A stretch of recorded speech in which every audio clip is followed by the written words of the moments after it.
saat ini kami akan menjelaskan tentang manufacturing just in time. Video ini dibuat untuk memenuhi tugas kelompok di mata kuliah Total Quality Management dengan dosen pengampu Bapak Dikdik Sodikin SE.MM. Kami dari program studi ilmu administrasi bisnis internasional. Sebelumnya kami akan memperkenalkan diri. Kami dari kelompok 7 yang beranggotakan 5 orang yang terdiri dari saya sendiri, Farisa Dea Yunia sebagai ketua kelompok, Ayu Yasmi Wulan wakil kelompok, Ernawati sebagai sekretaris, Intan Iseria sebagai anggota kelompok, Istiqomah sebagai anggota kelompok. Dan langsung saja berikut video presentasi dari kami. Hai, kalian tahu gak apa itu just in time? Just in time merupakan filosofi pemanufakturan yang memiliki implikasi penting dalam manajemen biaya.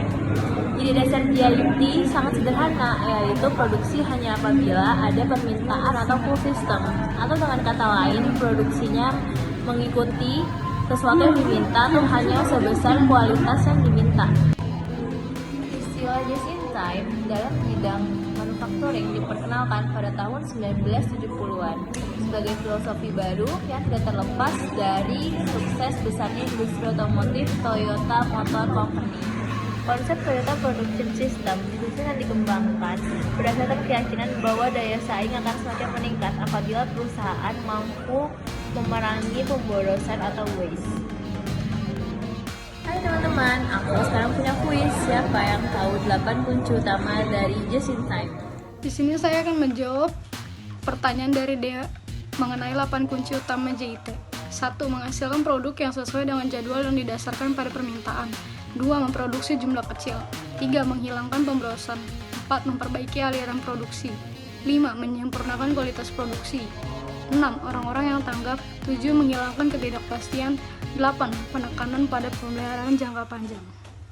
Sekarang untuk kuis kedua, aku punya pertanyaan. Siapa yang bisa menjelaskan tentang latar belakang just in time? Saya akan menjawab kuis mengenai latar belakang dari JIT. Latar belakang dari JIT itu sendiri yaitu untuk meningkatkan produktivitas dan juga efisiensi serta menghasilkan produk bermutu tinggi dengan biaya yang lebih rendah sehingga memberikan nilai tambah pada produk perusahaan. Sekarang kita lanjut ke kuis ketiga. Siapa yang bisa menjelaskan perbedaan just in time dan tradisional? Menjawab mengenai perbedaan antara JIT dan juga tradisional. JIT yaitu menggunakan sistem tarikan, persediaannya tidak signifikan dikarenakan basis pemasok yang relatif sedikit. Kontrak yang digunakan yaitu kontrak jangka panjang, pemakmurannya berstruktur seluler, karyawan memiliki keahlian ganda, jasa terdesentralisasi dan juga keterlibatan karyawan cukup tinggi. Daya manajemen digunakan sebagai penyedia fasilitas dan juga menerapkan sistem total quality control. Sedangkan untuk tradisional yaitu menggunakan sistem dorongan, persediaannya cukup signifikan dikarenakan basis pemasok yang relatif banyak.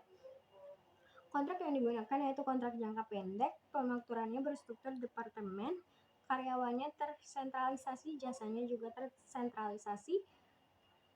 Keterlibatan karyawan cukup rendah, daya manajemen digunakan sebagai pemberi perintah dan menerapkan sistem acceptable quality level. Kuis berikutnya adalah tolong jelaskan hubungan antara just in time dan total quality management.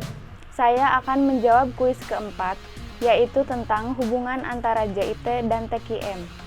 Untuk mengimplementasikan JIT, diperlukan adanya sistem total quality secara keseluruhan dalam organisasi. JIT mensyaratkan semua departemen dapat menanggapi kebutuhan-kebutuhannya. Apabila departemen produksi melaksanakan JIT, tetapi organisasi secara keseluruhan tidak mengupayakan TQM, maka personil departemen produksi akan menghadapi hambatan yang besar. Dan kuis yang terakhir, siapa yang bisa menyebutkan manfaat dari just in time? Saya akan menjawab kuis kelima, yaitu manfaat just in time. Just in time memiliki 7 manfaat. Yang pertama, mengurangi ruang gudang untuk penyimpanan barang. Yang kedua, mengurangi waktu stop dan penundaan jadwal produksi. Yang ketiga, mengurangi pemborosan barang rusak dan cacat dengan mendeteksi kesalahan pada sumbernya. Yang keempat, penggunaan mesin dan fasilitas secara baik. Yang kelima, menciptakan hubungan yang lebih baik dengan pemasok. Yang keenam, layout pabrik yang lebih baik. Dan yang terakhir, pengendalian kualitas dalam proses. Terima kasih teman-teman sudah menjawab kuis dari saya. kami akan memberi tambahan tentang sedikit penjelasan just in time. Salah satunya persyaratan-persyaratan just in time yang harus dipenuhi dalam penerapan JIT.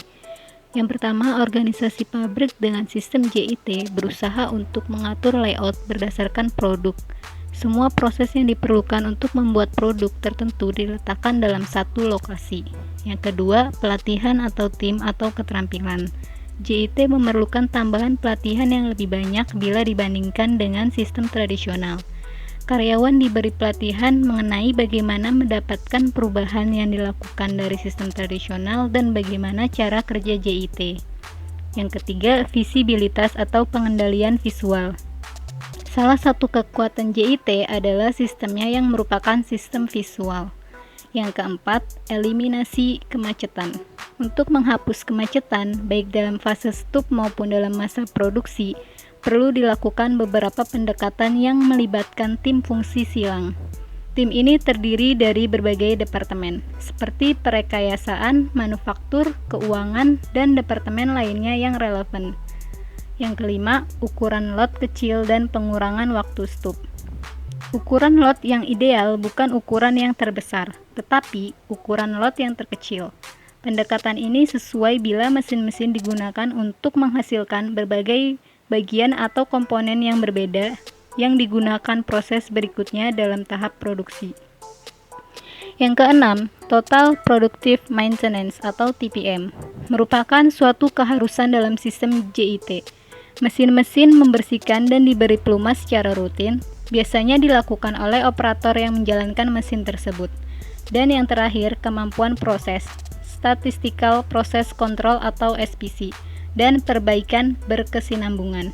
Kemampuan proses SPC dan perbaikan berkesinambungan harus ada dalam pemanufakturan JIT karena beberapa hal. Pertama, segala sesuatu harus bekerja sesuai dengan harapan dan mendekati sempurna. Kedua, dalam JIT tidak ada bahan cadangan untuk kemacetan perusahaan. Dan ketiga, semua kondisi mesin harus bekerja dengan prima. Selanjutnya, kritikan terhadap just in time. Yang pertama, sulit suatu perusahaan yang memproduksi secara massal hanya melayani pesanan pelanggan saja. Misalnya pabrik gula, kopi, sabun, dan sebagainya, dan hanya memproduksi satu jenis produk.